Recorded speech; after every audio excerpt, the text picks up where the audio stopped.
Hi everybody, I'm Marcus Bean and we are hosting our virtual food festival this weekend at the fantastic Redford Barns in Shropshire. Not our usual location, of course, of Ludlow Castle, and of course not our usual festival.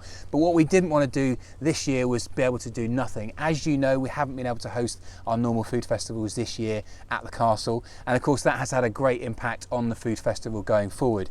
We really do need your help. We need to raise 40,000 by December to allow us to come into next year and keep the fantastic food festival going. So what we wanted to do is really give people a chance to see on some of our social channels some of the people that are involved in the food festival, and also to understand a little bit about some of our amazing producers and the people that help us keep going, because remember, we are a not-for-profit organisation, which means we need support and help from everybody to keep this festival running. If you want any more info, just head across to our food festival website. You've got the chance to donate, and we're also going to have some great auctions and prizes coming through where you get the chance to bid on some amazing prizes that some of our producers have donated, and potentially win those as well. So without further ado, this is our little producer chat. We're going to start off with a great big friend of the food festival and also a good colleague of mine. This is Nick from Hobsons Brewery. Thank you so much for joining us, Nick. Marcus, good to see you. How are you doing? Yeah, doing well. Busy? I know, yeah, we're social distancing, we'll give the elbow. Good on you. Thank you so much for coming to of course, our virtual food festival, and of course for bringing beer, most importantly. Always as good. you can see, Always look good. at, and branding's on point at the moment, I must say, it's exceptionally good. How did you get into brewing beer? Just tell us a little about the story, people. Yeah, so I think I've always been a home brewer. I know I've always been a home brewer. I wasn't that good at it, but I really enjoyed it. And as at university, I had a couple of really good chums, and we used to have a little bit of collaborative brewing together. Nice. Sit around the bed sit, Yeah. drink it too much, but seeing what we could find was good. Used to buy some kits, buy some loose hops, and try and modify it. And then I am a surveyor by trade. Okay. A building surveyor, and Wow. I got a job working for a company that went around breweries and pubs, and we specialised in pubs and breweries surveying. Yeah. In those days, mainly for licensing Yeah. issues. But out of that, I got an even bigger interest, and just one day I thought, fed up of doing 50,000 miles in a Ford Fiesta or whatever it was in those days. Let's try and do a brewing job. Let's try and set up a brewery and let's see how we get on. Hello, you know. Bessie. And yeah, here you go. And so this is it. This is what it started as in 1993, a little hobby. Wow. That became a That has lifestyle. become an iconic, brand really for Shropshire, but also, of course, known further afield, and notorious for that hat and the Hobsons, and still remains. You're still brewing. I'm wearing a heritage version. You've got your heritage version, yeah, but you're still brewing. You're still very much involved in the business, Absolutely, yeah. which is really important. But on that as well, and of course, if you've been to any pubs around Shropshire, you of course, I'm sure at some point sampled some of the incredible Hobsons beer, but also as well, you've been very heavily involved in the festival. How did you get involved with Ludlow Food Festival originally? When we first set Hobsons Brewery up in '93, we had a few little tiny, we weren't mucketeers, but we knew what we treated as the right values, and one of them was the word local. Yeah. It was quite trendy. Yeah. It was in it, but it wasn't quite as on theme as it currently is. And so we sort of use that as a value. And one of the things we just thought about, as soon as we got an invite to go to the first Ludlow Food Festival, we would meet other producers who were local. Yeah. We just it was like a marriage, really. Yeah. We sort of couldn't really not. Yeah, and it's that we loved it. socialisation, I suppose, isn't it? It Of is. getting to see other people. Yeah, and what they're doing and why they're doing it. We're all the same. We all enjoy the end product, which is the food and the drink. Yeah, exactly. Yeah, we all want and the conviviality around it. And Yeah. if we could be part of that, and we enjoyed so much. As you know, Hobsons Brewery is based in Clibberry. It isn't based in Ludlow, No. but we sort of felt it was local enough. Yeah. And our hop growers are in Team Valley.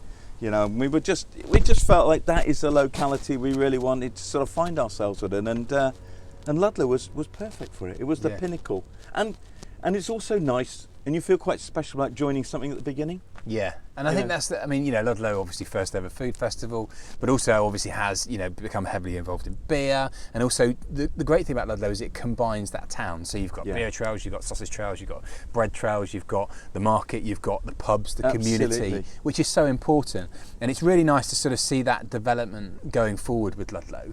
But one of the things that's so interesting as well is that you haven't been in just that early stage of being involved with Ludlow. You have been quite influential in helping Ludlow Food Festival, taking your time out as well, putting your time aside to help give your knowledge and info as well. So not that there's any great skill in my knowledge, but it's just something else and another view and another angle that all goes into that big pot at the end of the day, and it becomes a really resilient team of people. Yeah. And that's why it's there 25 years later, and that's why it will be here 25 years going forward. With a little bit of help, but it will be here. Yeah, a little bit of help from our friends. Yeah. Yes. And I think it's there's been a lot of other festivals that have copied it, and some at times have done it very, very well. Yeah. But Ludlow just constantly bounces back with another idea, a new theme, Yeah. a little bit more refreshment, a different producer style, or a layout that's a different. They've always managed over 25 years. It's not really gone stale, and that's a credit. Keep it fresh. And I think that's the great thing. Again, I think also about Ludlow is that element of that sense of pride and community,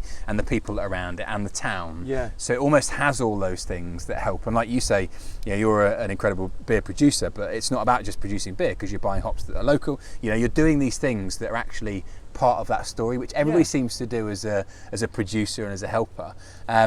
Obviously one thing we don't want to do is lose Ludlow Food Festival, and we always want to try and get involved, and that's why it's so important to support the producers. Normally, of course, you would be at Ludlow Food Festival. Would you have a bar? Would you have Definitely, we'd have a bar, we'd have a bottle stand, we have a tasting stand. In the past, we've also had a trailer outside. Wow. On the so it is a key weekend in our diary. Yeah. It's almost fair to say when we're at the festival, Hannah, when's next year's dates? And it's already ready to go in the next diary. We're there, exactly. Yeah. And I think we've all said, and some of the producers I've been chatting to, it's like you finish that 3 days and you're like, oh my God, wow. But you're sort of energised and you're excited at the same time, and you've got that buzz and you're ready again, like you say, for that next one. What's so special about your beer? And you can be quite, big yourself up here, Nick. I know how special it is. So. Everybody likes different styles of beers, and some of us like more of the sort of funkier, hoppier stuff, which I very much enjoy as well. But I also like some of the more traditional.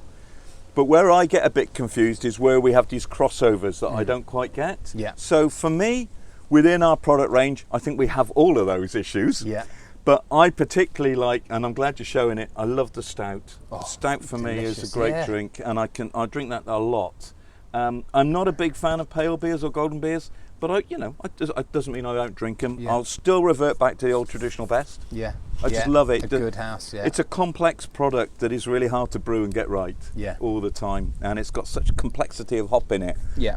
With not too much alcohol, so that's always going to be an issue. When we'll do a collaborative program with some of our friends from London, Brew by Numbers, and that's a nice setup as well, because as a brewer, we are buying barley and malting barley off the fields, and one of the biggest supporters of our barley growing program has been Stuart, based over towards Wigmore, and his son is Tom, and he owns Brew by Numbers, and so we collaborate with the barley his dad's grown, that we get malted, that we brew with, and Tom introduces the hops, and we have a day brewing together. Yeah. So this is just how food and drink works sometimes. Yeah. And it isn't just with beer, but I love that product that he produces with us, which is, a really funky IPA or double IPA, or he'll do a coffee stout with a bunch of something else in it.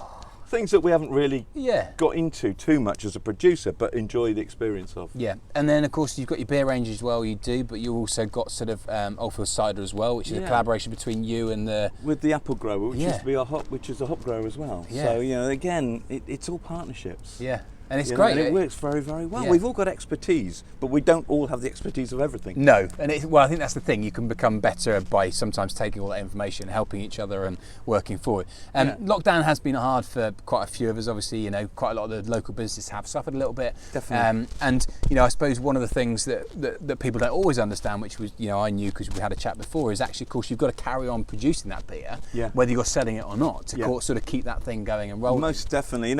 We employed 24 people. We did employ a few more prior to the lockdown, but we now employ 24 people. But we also have an employee that doesn't get paid, isn't sick, doesn't have maternity leave. It's called yeast. Exactly. And it's there day in, day out, working non-stop. And that was the motivation for us to keep everything swinging through COVID as best we could. And so we did. We cut down to about 50% production level.